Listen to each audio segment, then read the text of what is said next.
So what I'm going to do is actually the last statement by Nathan on what he crossed out. We might not need the restriction due to the no cloning theorem in terms of the information transfer that you talked about. My talk fits right in there. What I want to do is give you first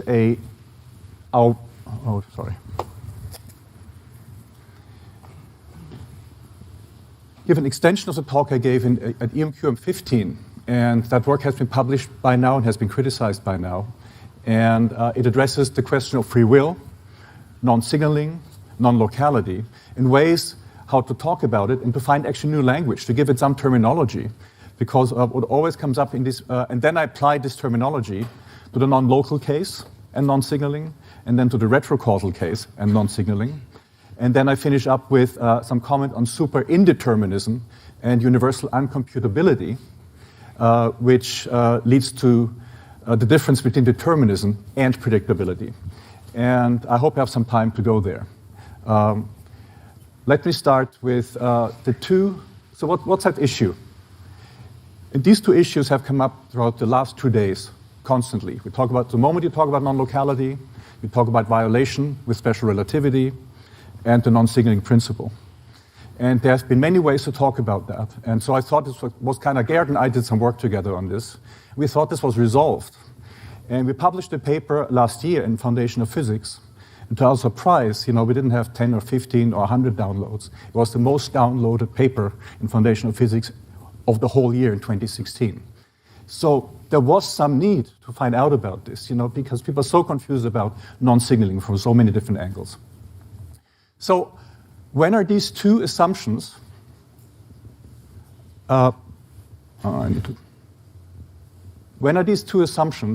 incompatible, and when are they compatible? Also, in the same case, when is non-signaling compatible or incompatible with retrocausality? And the answer to these two foundational questions depends on the exact meaning of what you mean by signaling. And people like Howard Wiseman and also Tim Modlin, they've talked about that in their papers. And we just say, as long as you can control the signal, you are safe.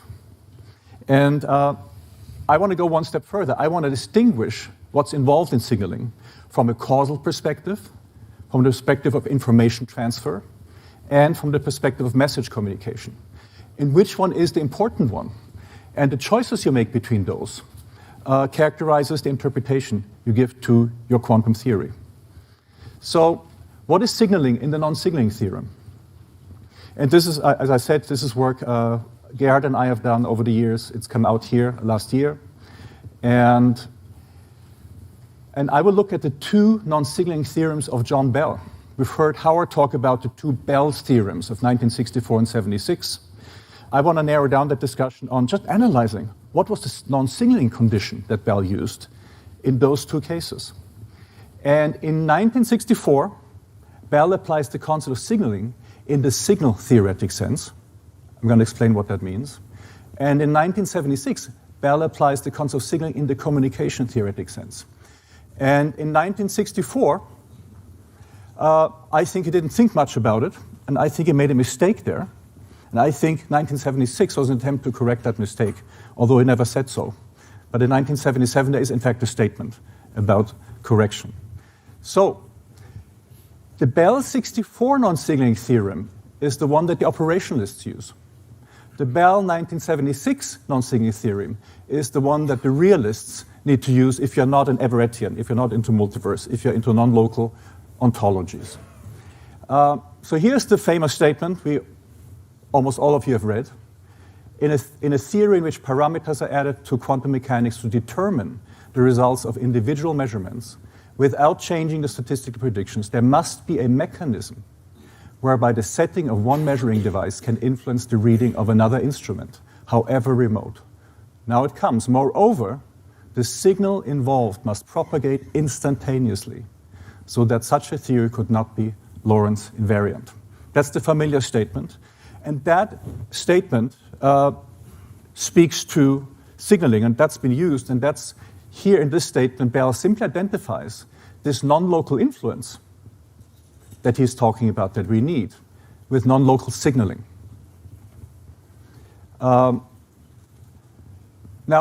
just as a reminder, I'm just going to show the classic experiment again. You have a spin-correlated electron pair in this case. You send it off to the different laboratories. Alice chooses a detection setting. She gets a measurement outcome. Bob independently chooses his detection setting, and he gets a measurement outcome. Let's say they have correlations. You have non-local correlations, and that's what you have. And this, in the conventional view, you just call a violation of measurement outcome. This is now in the operationalist model. And of course, there is no physical connection postulated here, no lambda, no hidden variables. So there is also no information transfer when you get this outcome from going from Alice to Bob's lab or vice versa. All you have is just correlations, local observations, and then after you compare those local observations, you have informational correlations. Now, in the Bohmian picture, you have, and this is just a tutorial briefly, we've talked about this before, in the Bohmian picture, as Bell said, there must be some influence of the measurement setting. This is called violation of parameter independence. Somehow, there is a non-local connection, a non-local ontology that guides the measurement outcome on Bob's side. And this is what is meant by when Bell says there must be a mechanism whereby the setting of one measuring device can influence the reading of another instrument. And that is known as violation of parameter independence.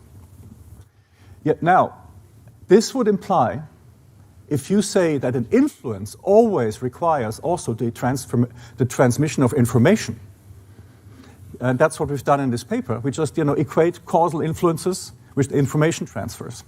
And in this case, you would end up with the concept of non-local quantum information transfer, which is a total no-no. It can't happen. It's not supposed to happen. People say it would violate special relativity. Though when we say that, the superluminal signal that's supposedly to go over there that is violating, what is that? In the picture in Bell 64 and Bell 76. And we have a three-level analysis here. On the one level, we look at causality and causal influences, ontic connections, ontic state, lambda. At another level, you can look at information and information transfer. And this can be random bit sequence or not. And at the third level, since we also talk about the non-signaling theorem as a no communication theorem, not only as a no information transmission theorem. So you have to analyze these three levels to actually see, what is a signal? What does correspond to the signal? People rarely make those distinctions. They think, a causal influence is a signal, is a communication, is information transfer. That's just wrong. It doesn't hold. So what I'm going to do is going to take that apart and show how we can think about it in a new way. So in this case, you would say, non-signaling equals a no causal influence theorem. In this case, you would say non-signaling theorem would equal a no information transfer theorem. In this case, you would say non-signaling equals a no communication theorem. Which one is the right one? And people are using it in the literature, even within the ontological models framework, in many different ways that I see. And so I think we should have a common terminology to do this. This is what the operationalists often use. This is what the realists need to use. And that's what Bell has recognized in his later work. So Bell 64 defines non-signaling theorem as a no causal influence theorem, also as a non-information transfer theorem. And we've shown this already in 2014 in a paper called The Non-Signaling Theorem in Generalizations of Bell's Theorem. Now, Bell 76 defines the concept of signaling in a communication theoretic sense. What do we mean by that? And here's the statement. In 1976, he introduces work that recognizes for quantum theory the operational distinction between influences or causes and signals and messages. He introduces the dependence on agents, what agents can or cannot do. Bell considers here, of course, he introduces potential onto-influences, the Beebles we've been talking about. And importantly, he divides them up into those variables that are controllable versus those that are uncontrollable, whereas the latter are no use for sending signals. So here, the most significant step for me in this paper was to separate out the notion of ontocausal influence from the notion of signaling. And still today, you're collapsing those two distinctions together very often in many kinds of analysis when you read the literature. Even papers in 2017 still don't recognize that distinction. So what does constitute a signal?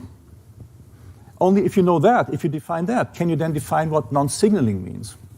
So we call a signal theoretic signal. This would be a detector click. Just detecting a signal above noise. It's just a click of the detector. And that would be a signal in the signal theoretic sense. No communication going on, nothing. So Alice's detector clicks, that would be just a signal in the signal theoretic sense. And we call that a non-channel signal, and I'll show you why soon. And then there are signals in the communication theoretic sense, and that's what we call Shannon signal.